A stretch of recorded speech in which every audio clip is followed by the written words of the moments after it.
Kung nagulat tayo na malaman na hindi po alam ni Senator Bato de la Rosa ang tamang title ng ating pambansang awit dahil nasabi niya na dapat daw pakantahin ng 1,000 beses ng Bayang Magiliw ang mga taong sumusuporta sa ICC.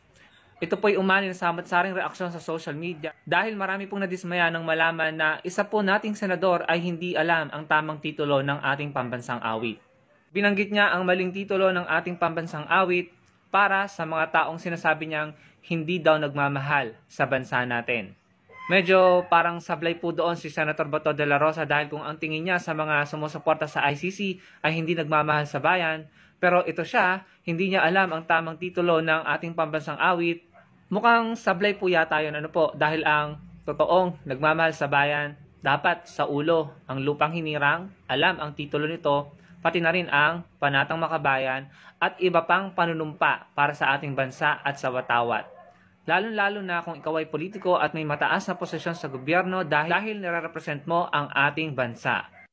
Pero ang mas nakakaalarma ay ang makabasa ka ng mga ganitong komento para i-justify ang pagkakamaling iyon ni Senator Bato. Sabi ni Celis, Bayang Magiliw po sa Bisaya.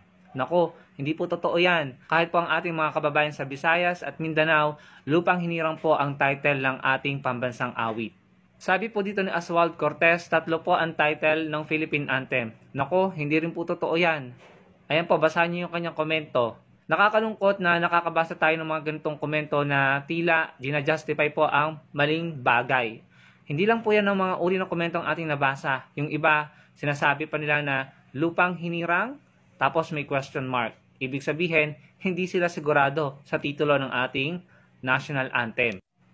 At this point of time, talaga pong nakakadurog ng puso, nakakalungkot na hanggang ngayon ay marami pa rin Pilipino ang hindi alam ang tamang titulo ng ating pambansang awit.